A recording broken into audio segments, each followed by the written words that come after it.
तो आज हम लोग कुछ कॉमन फंक्शंस के डेरिवेटिव पता करेंगे, मतलब उन कॉमन फंक्शंस को डिफरेंशिएट करेंगे।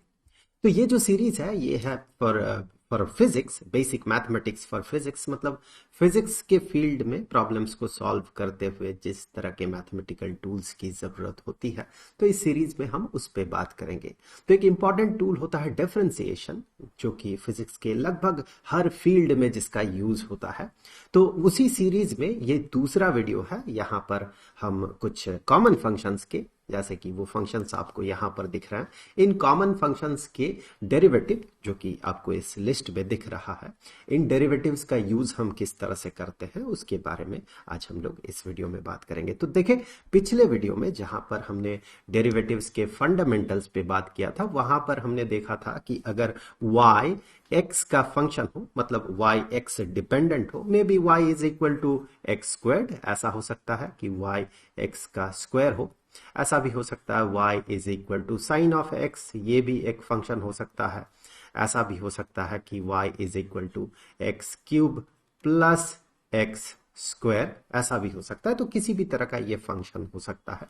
तो वही फंक्शन जो है यहां पर रिप्रेजेंटेड है, x डिपेंडेंट है y, सो x चेंज करने से y भी चेंज करता है।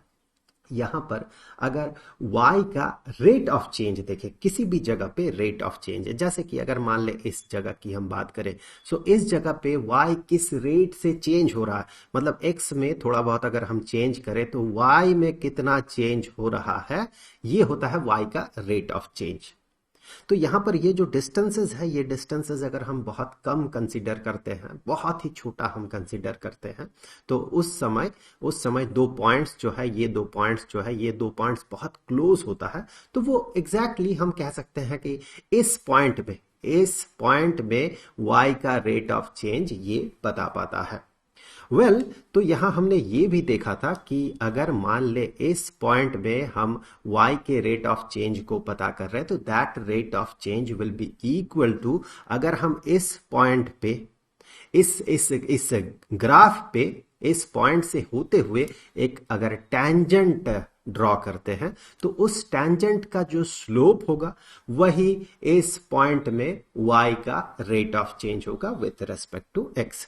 तो यहां पर टैंजेंट हम इस तरह से भी देख सकते हैं। यहां पर अगर हम ये एंगल पता कर ले, late us say that angle is theta, तो फिर ये स्लोप जो होगा ये होगा टैंजेंट ऑफ थीटा। ये टैंजेंट ऑफ थीटा हमें स्लोप बताएगा, और यही होगा y का rate of change with respect to x।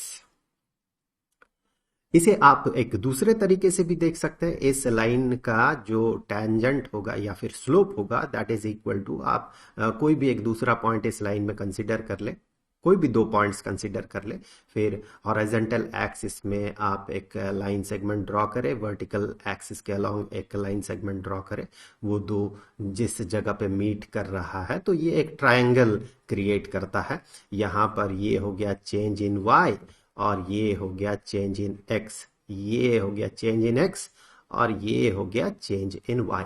तो यहां पर ये जो स्लोप होगा ये होगा change in y divided by change in x। तो ये होगा y का rate of change with respect to x। तो इन सब के बारे में हम लोगों ने पिछले वीडियो में बात किया था, और पिछले वीडियो में हमने ये भी देखा था, कॉमन फंक्शन हमने ड्रॉ किया था कुछ इस तरह का। यहाँ पर y is equal to x squared है। अगर आप देखें x का वैल्यू जब 1 है तो y का वैल्यू इस जगह पे देखें 1 है, x का वैल्यू जब 2 है तो उस समय y का वैल्यू जो है ये 4 है। तो ये इन दोनों के बीच का जो रिलेशन है, that is y is equal to x squared. तो हमने फर्स्ट प्रिंसिपल से जो डिफरेंशिएशन का बेसिक डेफिनेशन है, उस डेफिनेशन से हमने इसका पता किया था rate of change. So y का रेट ऑफ चेंज, जिसे कि हम dy dx भी लिख सकते हैं, या dy ओवर dx भी आप कह सकते हैं, तो ये इसका रेट ऑफ चेंज बता रहा है। जहां हम लिख रहे थे delta y divided by delta x, वहां पर अगर ये डेल्टा x बहुत छोटा हुआ, टेंड्स टू जीरो हुआ, इसे कुछ ऐसे रिप्रेजेंट किया जाता है, limit delta x tends to zero. मतलब यहां पर अगर हम दो पॉइंट्स बहुत क्लोज कंसीडर करें, तो यहां पर ये जो डेल्टा x होगा, that delta x will tend to zero, ये जीरो के करीब होगा, बहुत छोटा होगा, तो ये डेल्टा वाई भी बहुत छोटा होगा। तो एग्जैक्टली इस जगह पे उसका रेट ऑफ चेंज, वाई का रेट ऑफ चेंज हम पता करते हैं। तो ये जो है अगर डेल्टा एक्स बहुत छोटा हुआ तो फिर इसी को d y over d x लिखा जाता है। यहाँ डेल्टा के जगह डी, दोनों ही जगह डेल्टा के जगह डी, ये इंडिकेट कर रहा है कि ये डी वाई भी बहुत छोटा है और ये डी एक्स भी बहुत बहुत छोटा है, इनफाइनाइटेसिमल स्मॉल है। सो हमने फर्स्ट प्रिंसिपल से ये डिराइव किया था, वो थोड़ा सा लंबा प्रोसेस है। फर्स्ट प्रिंसिपल से हमने ये देखा था कि y अगर x स्क्वायर्ड हुआ तो फिर इसी को हम ऐसे लिख सकते हैं d d x of x squared, because y is equal to x squared, so that is equal to 2x। हमने इसे डिराइव किया था फर्स्ट प्रिंसिपल से। इसका मतलब यही होगा कि x का वैल्यू जब 1 होगा at x is equal to 1, उस जगह पे dy dx मतलब rate of change in y with respect to x, that will be equal to x का वैल्यू जब 1 होगा तो 2 इंटू 1 इज इक्वल टू 2। तो इस जगह पे जब x का वैल्यू 1 है, इस जगह पे y का जो रेट ऑफ चेंज है, y किस तेजी से चेंज कर रहा है या किस रेट से चेंज कर रहा है, that will be equal to 2। उसी तरह से अगर हम देखें x इज इक्वल टू 2, उस जगह पे dy dx जो होगा, that dy dx will be 2, x का value 2, so 2 into 2 is equal to 4। So इस जगह पे जो y का रेट ऑफ चेंज है, that rate of change is equal to 4।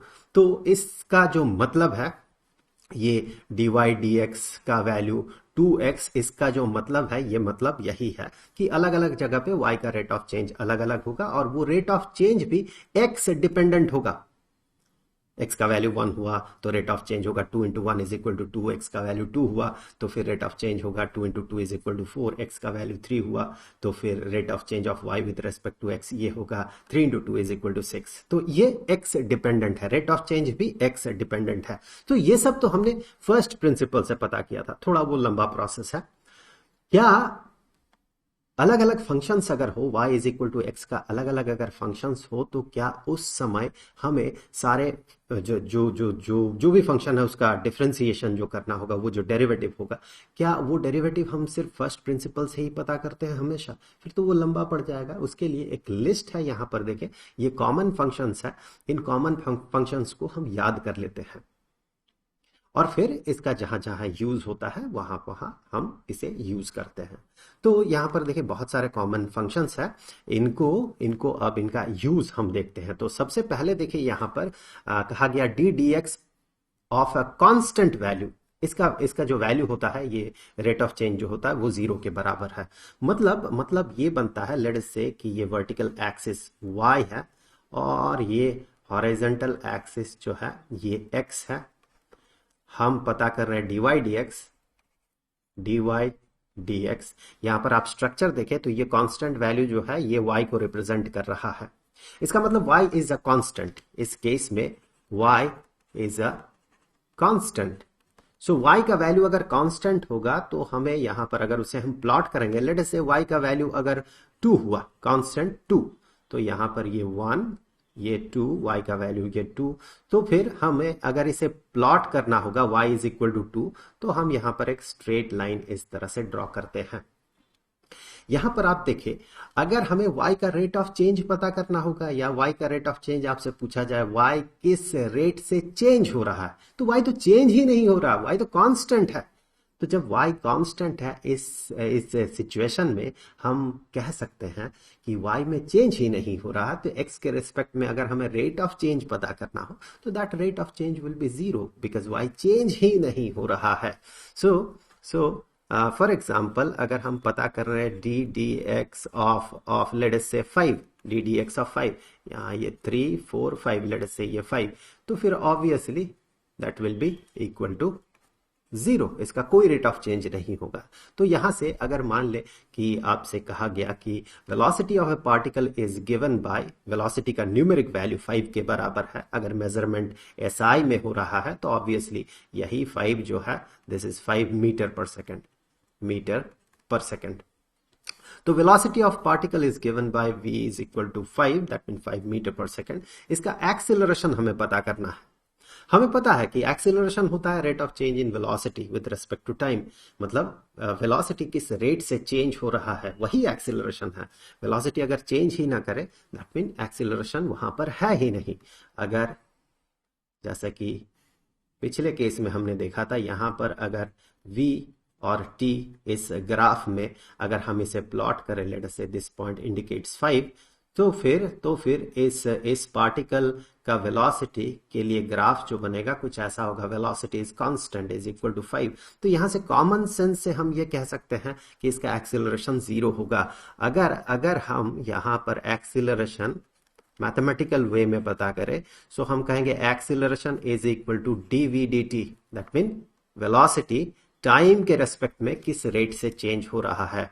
और यहां पर v चूंकि 5 है, सो d dt of 5, d dt of a constant term, यहां पर कांस्टेंट टर्म ये टाइम डिपेंडेंट नहीं है, 5 इज अ कांस्टेंट टर्म, और हमने देखा था दैट इज इक्वल टू 0। तो ये इंडिकेट कर रहा है कि एक्सीलरेशन इस केस में 0 होगा। अब अगला जो फॉर्मूला है या अगला जो फंक्शन के लिए डेरिवेटिव है वो एक बार देख लेते हैं।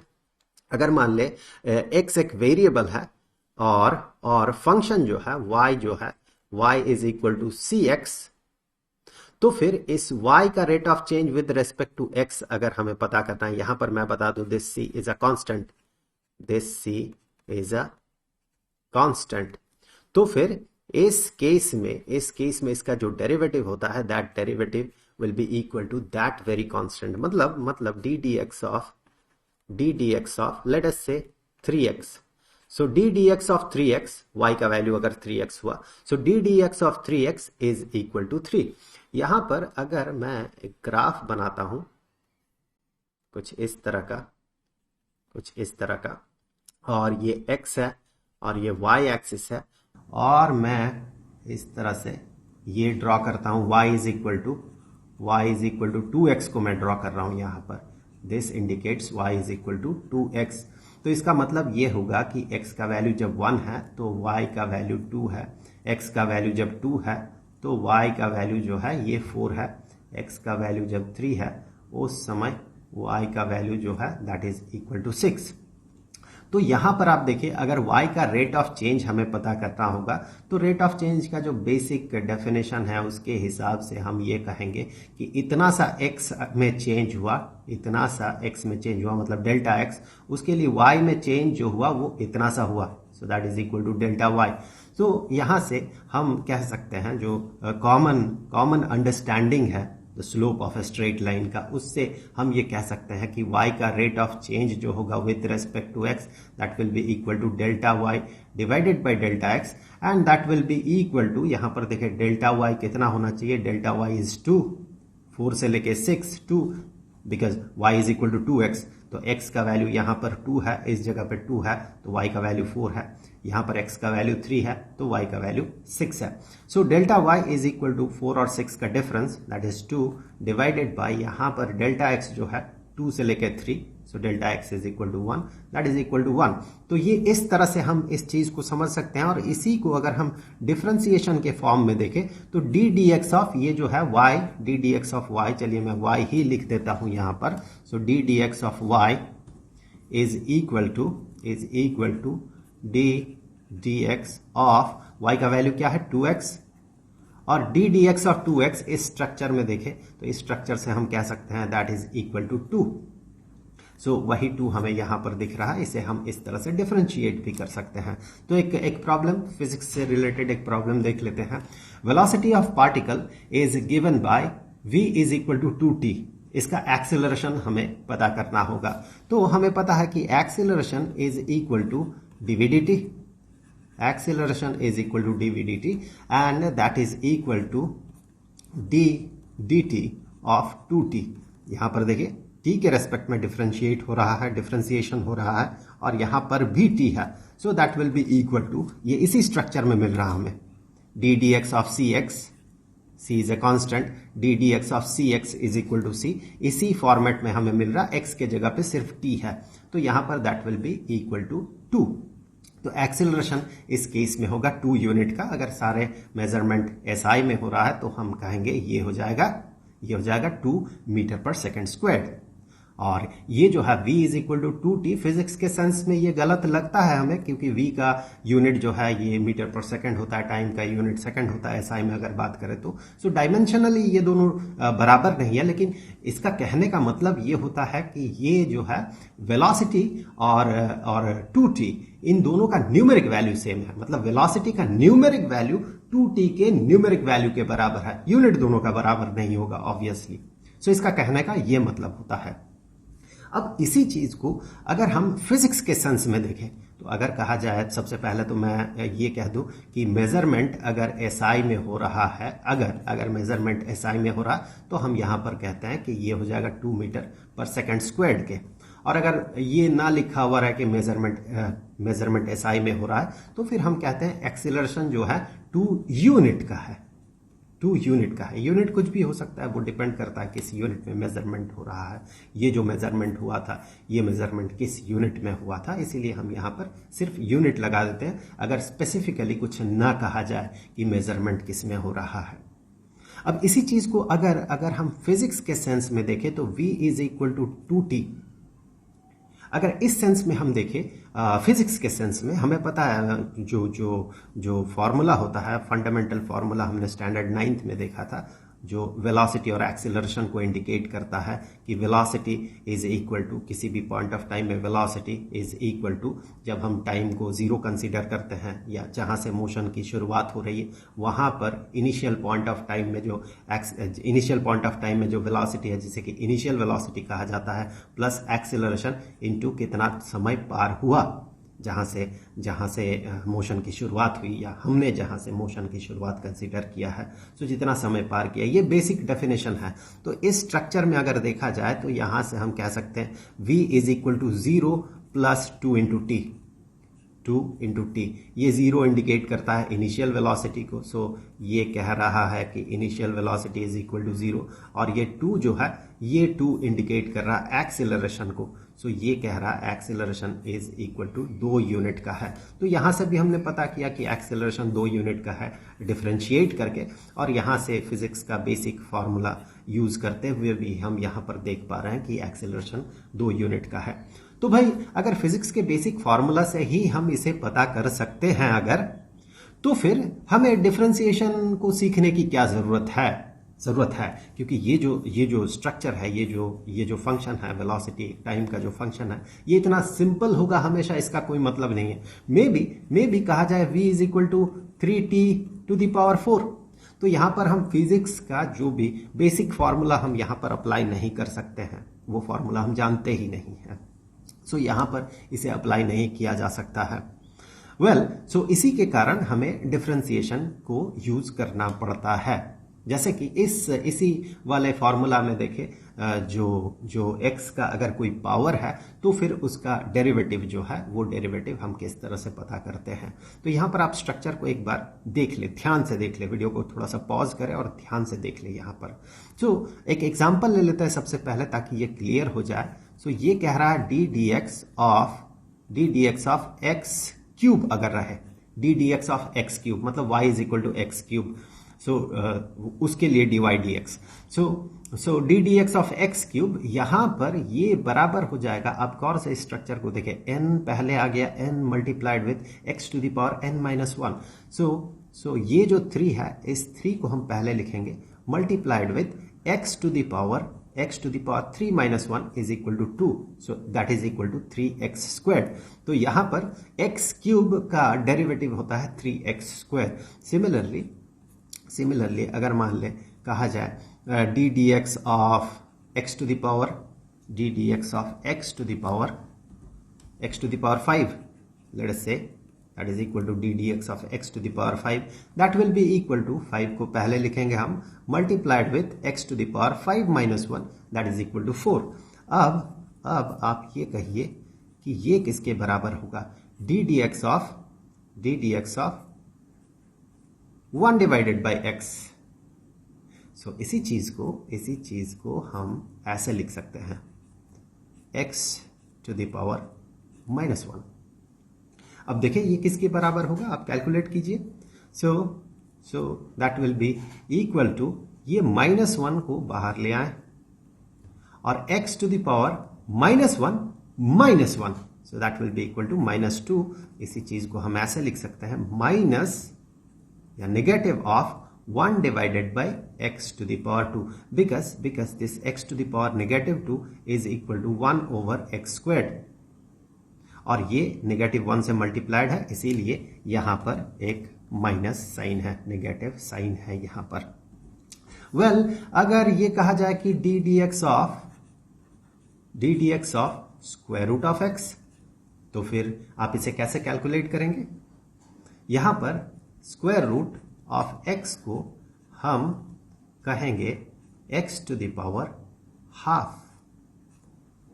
तो फिर इसे जब हम डिफरेंशिएट करेंगे, स्क्वायर रूट ऑफ x को जब हम डिफरेंशिएट करेंगे तो यही हाफ हमें बाहर ले आना होगा और multiplied with x to the power half -1। So half -1 हो जाता है negative half. Half -1 is equal to negative half. So वही चीज हमने यहां पर लिखा। अब इसी को हम ऐसे कह सकते हैं कि x to the power half तो स्क्वायर रूट ऑफ x होगा और यहां पर नेगेटिव साइन रहे तो ये इंडिकेट करेगा कि 1 डिवाइडेड बाय ये स्क्वायर रूट ऑफ x होगा। 1 divided by square root of x जो कि इस पार्ट को रिप्रेजेंट करेगा और यहां पर एक हाफ है, सो उसी हाफ के लिए यहां पर 2। सो इस तरह से ये जो फॉर्मूला है, इस फॉर्मूला का मतलब कुछ इस तरह का होता है। इसे हम कुछ इस तरह से कैलकुलेट करते हैं, ऐसे कैलकुलेट करते हैं। अब अगर मान लें कि कहा जाए displacement of a particle is given by s is equal to t squared, तो फिर हमें इसका वेलोसिटी पता करना at time is equal to 3। अगर SI में मेजरमेंट हो रहा तो ये 3 सेकंड को रिप्रेजेंट कर रहा और ये s जो है मीटर में मेजर्ड होगा। तो फिर यहां पर हमें पता है कि velocity is equal to dsdt, rate of change in displacement या rate of change of position with respect to time या rate of change in displacement with respect to time, that is equal to velocity. तो ऐसे case में हम कहेंगे that is equal to d dt of t squared. और हमने जैसा formula देखा है, देखिए t के रेस्पेक्ट में डिफरेंशिएशन हो रहा है, डिफरेंशिएट कर रहे हैं हम और वही t यहां पर है। तो ऐसे केस में हमें पता है कि दैट इज इक्वल टू ये 2 बाहर आ जाएगा into t to the power 2 - 1, that is equal to t to the power 1 and that is t। So ये बराबर हो जाएगा 2t के। सो वेलोसिटी कांस्टेंट नहीं है, यहां पर वेलोसिटी चेंज कर रहा है टाइम के साथ। 2t इस रेट से वो चेंज कर रहा है, इसीलिए हमसे पूछा गया कि velocity at time t is equal to 3. So at time t is equal to 3, इस समय velocity is equal to 2 into t is equal to 2 into t का वैल्यू 3 है। 3 सेकंड के समय में अगर SI में मेजरमेंट हो रहा तो 3 सेकंड के समय में that will be equal to 2 into 3 and 2 into 3 is equal to 6। कुछ कहा नहीं गया कि SI में मेजर्ड है या किस में मेजर्ड है, तो हम यहां पर यूनिट लिख देंगे। अगर ये मेजरमेंट SI में हो रहा था तो फिर ये 6 मीटर पर सेकेंड इसका वेलोसिटी होगा at time t is equal to 3। अगर हम फिजिक्स के फंडामेंटल फॉर्मूला को यूज करें तो क्या हम इसे कैलकुलेट कर सकते हैं velocity as time is equal to 3? Let's see, एक बार देख लेते हैं कि फिजिक्स का बेसिक फॉर्मूला यूज करते हुए क्या हम इसे कैलकुलेट कर सकते हैं कि ये 6 यूनिट का होगा। चलिए मैं यहां पर लिख दूं कि 6 यूनिट हमारा आंसर आया है। यहां पर अगर आप स्ट्रक्चर देखें, हमें डिस्प्लेसमेंट, इनिशियल वेलोसिटी, एक्सीलरेशन और टाइम के बीच का जो रिलेशन पता है, that is equal to s is equal to ut plus half at squared, ut plus half at squared, ये बेसिक फॉर्मूला है। और गिवन जो है ये जो फॉर्मूला है ये फंडामेंटल फॉर्मूला है कांस्टेंट एक्सीलरेशन के लिए। वैसे यहां पर कांस्टेंट एक्सीलरेशन हो रहा है। सो यहां पर अगर आप देखें इस गिवन इक्वेशन को अगर हम इस फॉर्मेट में लाने की कोशिश करते हैं, सो हम कहेंगे ये होगा 0 into t प्लस क्योंकि यहाँ पर टी का कोई भी टर्म ऐसा नहीं है जिसमें टी है, बल्कि एक टर्म है टी स्क्वायर्ड है। तो इसे इंक्लूड करने के लिए 0 इंटू टी लिखा गया है। अब टी स्क्वायर्ड है तो यहाँ पर हम लिख सकते हैं half into 2 into T squared, half into 2 into T squared. तो ये इंडिकेट कर रहा है कि इस मोशन का इनिशियल वेलोसिटी, यहां से हम कह सकते हैं initial velocity is equal to 0 और एक्सीलरेशन इज इक्वल टू 2। अगर एसआई में मेजरमेंट हो रहा तो 2 मीटर पर सेकेंड स्क्वायर्ड। यहां से हम t इज इक्वल टू 3 इस समय क्या हम वेलोसिटी इसका पता कर सकते हैं? हमें फॉर्मूला पता है कि velocity is equal to initial velocity plus at। तो फिर देखिए इनिशियल वेलोसिटी तो 0 है और एक्सीलरेशन हमने यहां से पता किया a is equal to 2, so 2 into किस समय, time is equal to 3, so time is equal to 3। यहां से आप कैलकुलेट करें तो 6 यूनिट का निकल के आया velocity at time is equal to 3। So physics का फॉर्मूला यूज करके भी हम इसे डिराइव कर सकते हैं, लेकिन देखिए डिफरेंशिएट हम अगर करते हैं तो कितनी आसानी से हम उसे पता कर सकते हैं। और कॉम्प्लिकेटेड सिचुएशन में ये बेसिक फार्मूला काम नहीं करेगा, वहां पर डिफरेंशिएशन ही आपका मदद करेगा। जैसे कि यहां पर अगर टी क्यूब होता है, s is equal to t cube, उस समय हम किसी भी तरह से ये फंडामेंटल फार्मूला अप्लाई नहीं कर सकते थे, थोड़ा सा इसे बदल ही देते हैं। सो लेट अस से कहा गया है कि s is equal to 3 into t to the power 4, displacement time के साथ इस तरह से इंटर रिलेटेड है। तो हमें t इज इक्वल टू 3 इस समय हमें ये पता करना होगा कि उसका वेलोसिटी कितना है। तो इसके लिए हमें पता है कि velocity is equal to ds dt, velocity is equal to ds dt and that is equal to d dt of 3t to the power 4, 3t to the power 4। और इसे जब हम वैसे आपको ये चीज़ अभी तक हमने इसे प्रैक्टिस नहीं किया है, लेकिन एक थोड़ी देर पहले हमने देखा था कि कांस्टेंट टर्म मल्टीप्लाइड हो उसके साथ अगर एक x रहे, constant term multiplied with x, तो उस समय कांस्टेंट को हम इंटैक्ट रखते हैं। तो यहाँ पर मैं आपको बता दूं, अगर ऐसे इस तरह से कांस्टेंट टर्म मल्टीप्लाइड रहे, फिर अगर कोई फंक्शन रहे तो फिर हमें कांस्टेंट को इंटैक्ट रखना पड़ता है।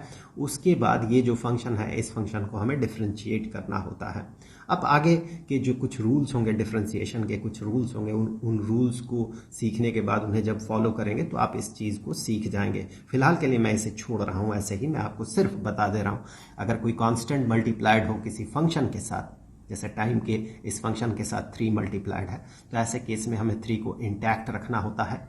जैसे कि हमने देखा था कि d d x of c x, c constant था और इस c को हम इंटैक्ट रखे थे, और यहाँ पर x को हमने डिफरेंशिएट किया था। c को इंटैक्ट रखने के बाद हमने x को डिफरेंशिएट किया था, और x को अगर x के रेस्पेक्ट में डिफरेंशिएट करें, that mean dx over dx, ये 1 के बराबर ही होगा। x के साथ किस रेट से चेंज कर रहा है, x जितना बढ़ेगा x उतना ही बढ़ेगा।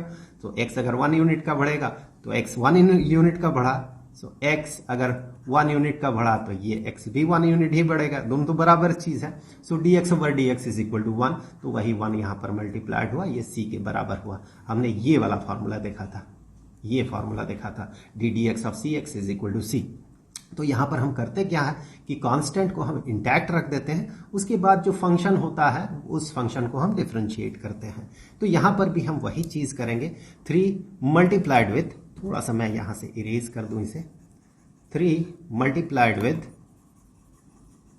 अब अगर डिफरेंशिएट हम करेंगे t टू द पावर 4 को, तो हमें क्या करना होगा, सबसे पहले 4 को ले आना होगा बाहर, multiplied with t to the power 4 minus 1, that is equal to 3। So 3 into 4 is equal to 12t to the power 3.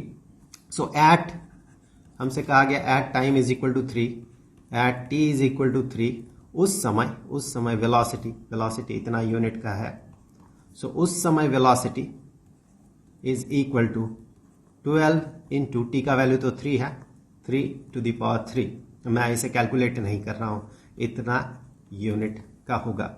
12 into 27, आप इसे कैलकुलेट कर ले, 12, चलिए मैं कर ही देता हूं, 27, 12, यहां पर लिख दो 12 इंटू 27, इतना यूनिट का होगा, SI में हुआ तो metre per second.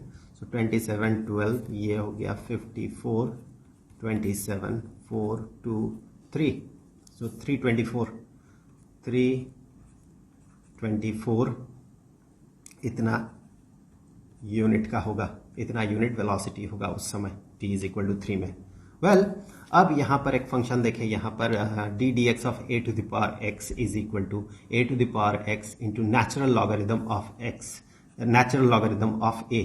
Late us say natural logarithm of a, इसका मतलब होता है लॉग के क्लास में हमने देखा था लॉग एग्जैक्टली है क्या। So log of a to the base e, ये होता है natural logarithm. So let us say कि इसे सबसे पहले हम समझ लेते हैं क्या है। डी डी एक्स ऑफ,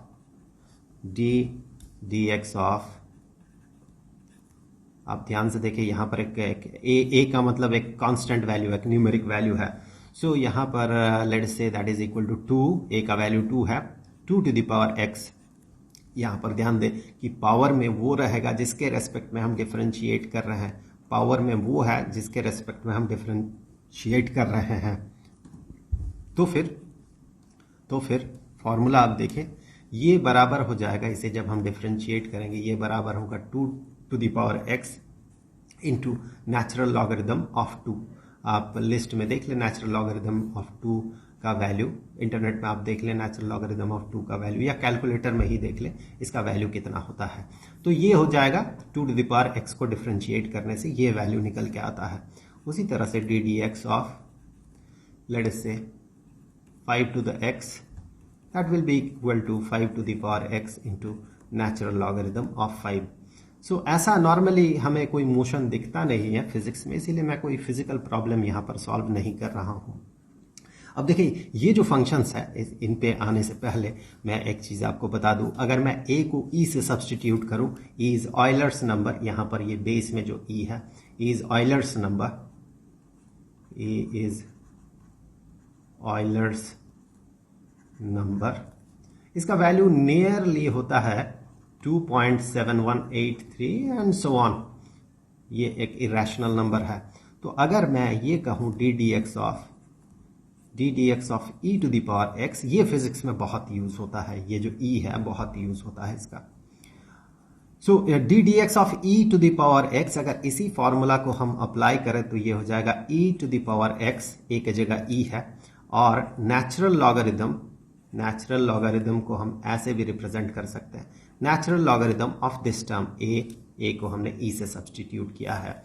अब log of e to the base e, मतलब ई का कौन सा पावर ई के बराबर होता है, तो ई का फर्स्ट पावर ही ई के बराबर है, e to the power 1 is equal to e. So यहां पर ये 1 हो जाएगा, this term is equal to 1, that is equal to e to the power x. So e to the power x एक ऐसा नंबर है, लॉगरिदम के class में हमने देखा था 2 वीडियोस पहले, लॉगरिदम के क्लास में हमने देखा था कि e एक ऐसा इंटरेस्टिंग नंबर है कि अगर हम e to the power x को ग्राफ में प्लॉट करें तो फिर उसका रेट ऑफ चेंज, किसी भी जगह पे रेट ऑफ चेंज उस जगह पे उस ग्राफ के वैल्यू के बराबर होता है, जो कि हमें नेचुरल ग्रोथ में दिखता है। वेल सो यहां से हम आगे बढ़ते हैं। सो जैसे कि हमने देखा e to the power x का derivative e to the power x ही होता है, उसी तरह से अगर हम नेचुरल लॉगरिदम ऑफ x, इसे अगर हम डिफरेंशिएट करें तो हमें 1/x मिलता है इसके डेरिवेटिव। अब कुछ ट्रिगोनोमेट्रिक फंक्शंस हैं, इन्हें आप याद कर लें, इनका एप्लीकेशन ज़्यादा हम यूज़ नहीं करेंगे, आगे जब समय होगा जिस सिचुएशन में ज़रूरत होगी तो वहाँ पर हम इसे अप्लाई करेंगे। जैसे कि साइन ऑफ x, यह ट्रिगोनोमेट्रिक फंक्शन है, साइन ऑफ x, इसे अगर हम डिफरेंशिएट करें तो फिर हमें कोसाइन ऑफ x मिलता है।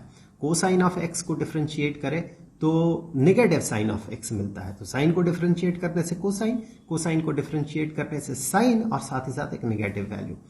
टेंजेंट ऑफ x, इसे जब हम डिफरेंशिएट करते हैं तो सेकांड स्क्वायर्ड x हमें मिलता है। कॉट x या कोटेंजेंट ऑफ x, इसे जब हम डिफरेंशिएट करते हैं तो नेगेटिव कोसेकांड स्क्वायर्ड x हमें मिलता है। तो यहां पर देखें, टेंजेंट के लिए सेकांड स्क्वायर्ड और कोटेंजेंट के लिए कोसेकांड स्क्वायर्ड, और सेकांड या सेकांट एक्स, इसे जब हम सेकांट ऑफ एक्स इसे जब हम डिफरेंशिएट करते हैं तो हमें मिलता है secant of x into tangent of x. उसी तरह से कोसेकांट ऑफ एक्स इसे जब हम डिफरेंशिएट करते हैं तो हमें मिलता है कोसेकांट ऑफ एक्स इंटू को टेंजेंट ऑफ एक्स, और साथ ही साथ एक नेगेटिव साइन।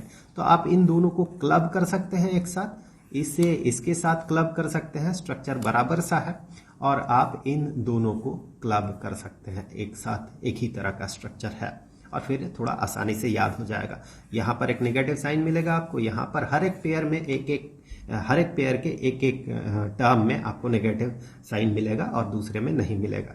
जैसे यहाँ पर ये पॉजिटिव है, ये नेगेटिव है, ये पॉजिटिव है, ये नेगेटिव है, ये पॉजिटिव है, ये नेगेटिव। तो ये याद रखने के लिए था, आप इस तरह से इसे क्लब कर सकते हैं। तो एक साइन फंक्शन के डेरिवेटिव से रिलेटेड एक प्रॉब्लम देख लेते हैं। यहाँ पर एक पार्टिकल मोशन में है, कुछ इस तरह से ये मूव कर रहा है, सिंपल हार्मोनिक मोशन। ये ऊपर चढ़ रहा है, नीचे आ रहा है, रुक रहा है, फिर ऊपर चढ़ रहा है। अगर स्प्रिंग में आप कुछ बांध दें, एक ऑब्जेक्ट बांध दें और उसे खींच के छोड़ दें, तो फिर वो जो ऑसिलेशन हो रहा है, this oscillation is simple harmonic motion. So वही उसी तरह का मोशन यहाँ पर रिप्रेजेंटेड है कि S is equal to sine of t। Situation ऐसा होगा कि ये बॉडी जो है ऊपर चढ़ रहा है, यहाँ तक चढ़ा और फिर ऊपर चढ़ के फिर नीचे आ रहा है, यहाँ से ये क्रॉस कर रहा है, ऐसा चल रहा है, यहाँ तक पहुँच रहा है, फिर यहाँ से ये रिटर्न हो रहा है, ऐसे ऊपर नीचे हो रहा है। और इसे अगर हम ग्राफ में प्लॉट करें समय के साथ ये डिस्प्लेसमेंट जो है, जो कि ऊपर की तरफ हो रहा है फिर नीचे की तरफ हो रहा है, इसे अगर हम प्लॉट करें तो यहाँ से ये तेजी से चढ़ रहा है, फिर ये धीरे हो रहा है। सो टाइम के साथ अगर इसे प्लॉट करिए, तेजी से चढ़ रहा है, फिर ये धीरे हो रहा है, फिर ये उतर रहा है। सो ऐसे में हमें जो ग्राफ मिलेगा, यहाँ पर हमें साइन फंक्शन मिलेगा, यहाँ पर साइन ऑफ टी का ग्राफ इस तरह से मिलेगा। सो ऐसे मोशन में हमसे कहा गया कि velocity at time is equal to pi over 2। मैं आपको ये बता दूं कि यहाँ पर पाई ओवर 2 इस टाइम को रिप्रेजेंट करता है, और यहाँ पर ये पाई को रिप्रेजेंट करता है, मतलब pi is equivalent to 180 degree, और ये आगे जहाँ पर मीट कर रहा है ये 2 पाई यानी कि 360 डिग्री को रिप्रेजेंट कर रहा है। मतलब ये जो मूव कर रहा है, मूव करके इस पीक पॉइंट में पहुंचा है, इस जगह पे पहुंचा। सो डिग्री इक्विवेलेंट अगर देखा जाए तो वो 90 डिग्री के बराबर होता है, क्योंकि एक ऑसिलेशन 360 डिग्री के बराबर होता है।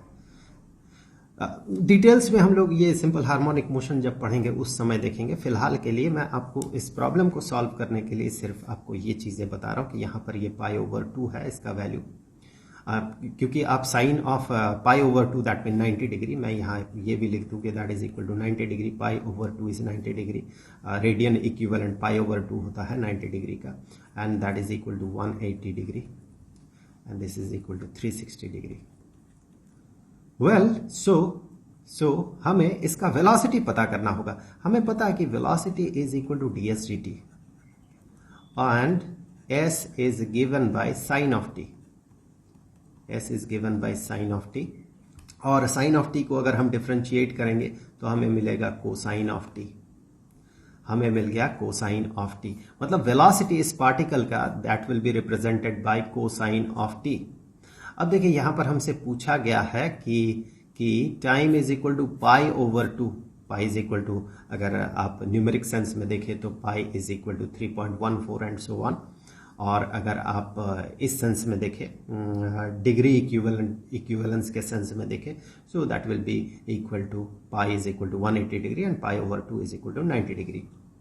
तो यहाँ पर अगर आप देखें एट क्वेश्चन के हिसाब से at t is equal to pi over 2, मतलब इस पोजीशन में पार्टिकल ऊपर चढ़ा और यहाँ से उतरना शुरू किया, ठीक इस पीक पोजीशन में, टॉप पोजीशन में, इस वाले पोजीशन में जो ग्राफ में यहाँ पर रिप्रेजेंटेड है और इस फिगर में यहाँ पर रिप्रेजेंटेड है, उस समय velocity is equal to cosine of t and t is equal to pi by 2। So pi by 2 हम कह सकते हैं कि वेलोसिटी इज इक्वल टू, मैं डिग्री इक्विवेलेंस लिख देता हूँ यहाँ पर 90 degree, pi over 2 is 90 degree. हमें पता है cosine of 90 degree is equal to 0। So velocity यहां पर जीरो होगा। आप एक बार देख ले, सिंपल हार्मोनिक मोशन में बॉडी ऊपर चढ़ रहा चढ़ रहा चढ़ रहा चढ़ रहा चढ़ रहा, यहां से उतरेगा, ठीक उतरने से पहले ये रुका ना, क्योंकि ऊपर की तरफ मोशन था, फिर उसे मोशन नीचे की तरफ होना है, तो उस पीक पॉइंट में क्या होगा, पीक पॉइंट में उसका वेलोसिटी जो है जीरो होगा। तेजी से चढ़ रहा, फिर धीरे हुआ धीरे हुआ धीरे हुआ धीरे हुआ धीरे रुका, फिर उतरा। सो इस पीक पॉइंट में, टॉप पॉइंट में, एग्जैक्टली उस पॉइंट ऑफ टाइम में उसका वेलोसिटी जीरो होगा। तो इस तरह से हम इसे अगर डिफरेंशिएट भी करें तो भी हम इसका वैल्यू पता कर सकते हैं। इस तरह से उस जगह पे पीक पॉइंट में, टॉप पॉइंट में उसका वेलोसिटी जीरो होगा। तो ये तो हमने कुछ बेसिक फंक्शंस का डेरिवेटिव क्या होता है वो हमने देखा, किस तरह से हम उसे अप्लाई करते हैं वो हमने देखा। लेकिन हमेशा किसी पार्टिकल का मोशन या फिर कोई भी फंक्शन बिल्कुल बेसिक फंक्शन ही होगा इसका कोई मतलब नहीं है। ऐसा भी हो सकता है वो कॉम्प्लिकेटेड फंक्शन हो। हमेशा अगर हमें फंक्शन मिलेगा तो हमेशा साइन ऑफ टी ही मिलेगा, इसका कोई मतलब नहीं है, या फिर कोसाइन ऑफ टी ही मिलेगा, इसका कोई मतलब नहीं है। ऐसा भी हो सकता है कि गिवन हो एक्स स्क्वायर्ड, या टी के सेंस में कहते हैं चलिए T squared into sine of t, ऐसा भी तो हो सकता है। सो इस तरह के कॉम्प्लिकेटेड फंक्शंस अगर रहे, दो फंक्शंस अगर मल्टीप्लाइड हो, या फिर कहा जाए sine of t plus cosine of t, ऐसा भी कोई फंक्शन हो सकता है जहां पर दो फंक्शंस एडेड है। तो इसके लिए, इनको सॉल्व करने के लिए हमें कुछ बेसिक से रूल हमें पता होना होगा। सो यहां पर कुछ रूल्स जो है ये हम यहां पर देख रहे हैं, जैसे कि दो फंक्शंस अगर जुड़ा हुआ रहे तो फिर हम इस तरह ये वाला रूल फॉलो करते हैं। दो फंक्शंस मल्टीप्लाइड हो तो ऐसा दो फंक्शंस का कोशिएंट अगर यहाँ पर रहे, रेशियो अगर रहे, तो इस वाले फार्मूला को हम यूज करते हैं। और ये दो कुछ और तरह के फार्मूला हैं जिन्हें हम लोग अगले वीडियो में जाके जिसे सॉल्व करेंगे। उस वीडियो का लिंक आपको यहाँ पर स्क्रीन पे मिल जाएगा, तो वहां पर जाकर हम देखेंगे कि इन फार्मूलाज को, इन रूल्स को हम किस तरह से यूज करते हैं। उसके साथ एसोसिएटेड कुछ फिजिक्स के प्रॉब्लम्स भी हम सॉल्व करेंगे। और ये जो पूरा सीरीज है, इस पूरे सीरीज का जो प्लेलिस्ट है उसका लिंक आपको स्क्रीन में और नीचे डिस्क्रिप्शन बॉक्स में मिल जाएगा। तो मिलते हैं अगले वीडियो में, तब तक के लिए खुश रहें, गुड बाय।